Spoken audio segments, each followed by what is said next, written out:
Good morning everybody, unless of course you're watching this video in the evening. In that case, good evening.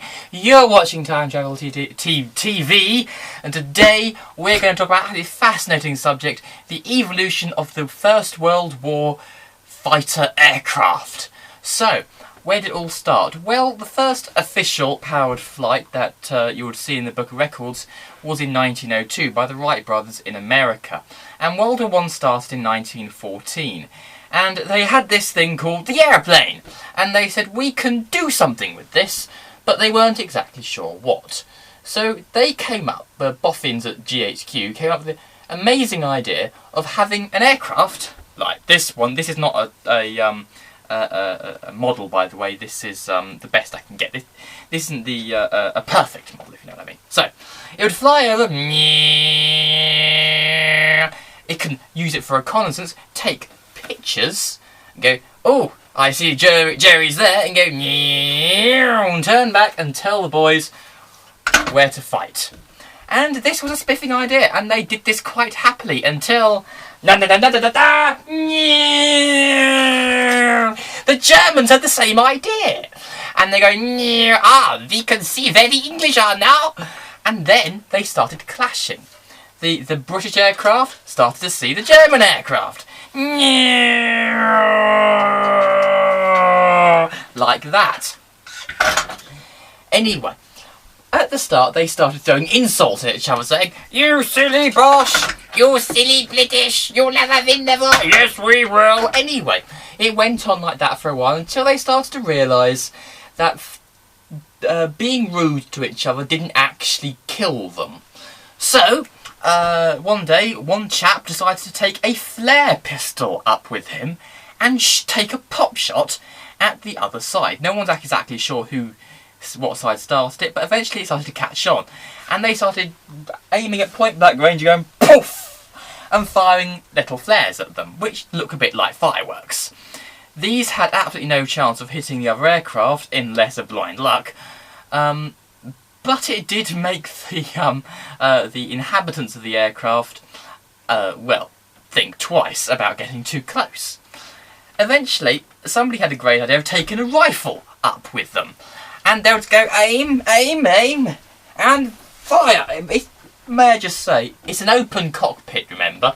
So, it's a bit difficult to, well, you know, aim properly. You're up in the air, it's freezing cold.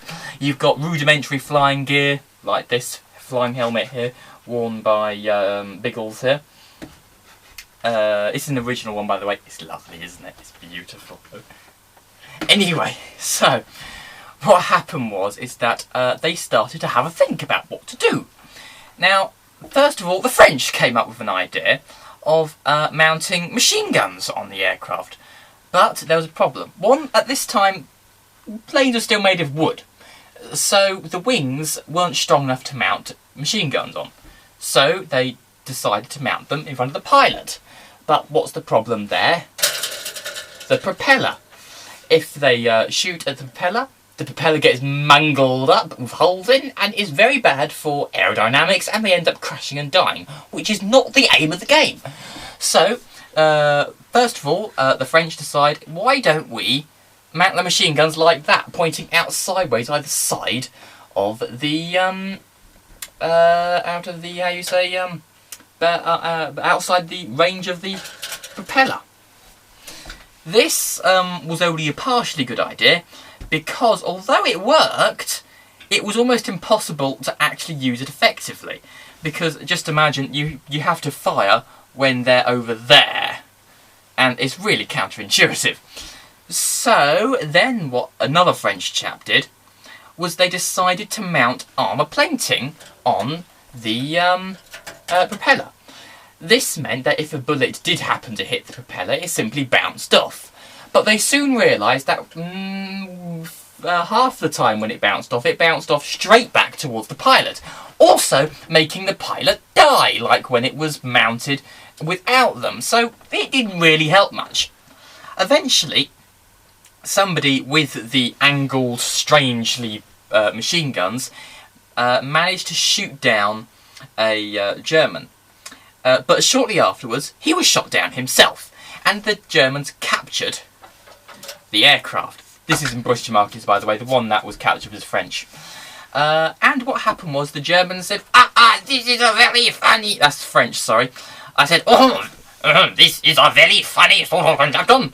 So what happened was, is they decided to give it to Dr. Fokker, who was a Dutch aircraft engineer who owned a company called Fokker. And they said, see what you can do with this. So he said, this is a very interesting contraption. I can do much better. So what he did was something ingenious and something that really revolutionised aircraft technology in First World War. He invented the interrupter. This meant that the machine gun will only fire when there is no propeller blade in front of the machine gun. It will fire when it's there, but it will be interrupted. The mechanism will interrupt it when the propeller is in front of the machine gun, and it won't fire. And then the Germans got their little machine, and it was really good and great success. A year later, the British boffins invented the same thing, and the dogfight as we know it began. And it was like that. So, it was very perilous being a First World War fighter pilot. One is because, as far as the British were concerned, it didn't have the Royal Air Force back then. It was the Royal Flying Corps, because it's still part of the army. One is because it didn't actually give you parachutes, because they thought you'd fight more bravely without parachutes, because you didn't want to get shot down. And although this does sound kind of sensible, at the same time it's kind of mad. And it turned out to be completely mad, and eventually by the end of the war, was it by the end of the war or was it after the war? I don't actually know if it was by the end of the war or after the war. They ended up giving their pilots parachutes for the first time. Many of you may have seen the Blackadder episode, the 20-minuters, so called because they last 20 minutes before they die or crash. It was a little bit exaggerated. You last a bit more than 20 minutes, mainly because it takes 20 minutes to even get to the fighting bit. But it was still very perilous. It was more like the couple of weekers, maybe. It might have been a more apt name. But that's all we have time for today. I hope you learned something. I know I have. I can't do a German accent very well. And cheerio! If you enjoyed this video, please subscribe and watch more Time Travel TV. And because we're in lockdown, you can watch so much Time Travel TV. Cheerio!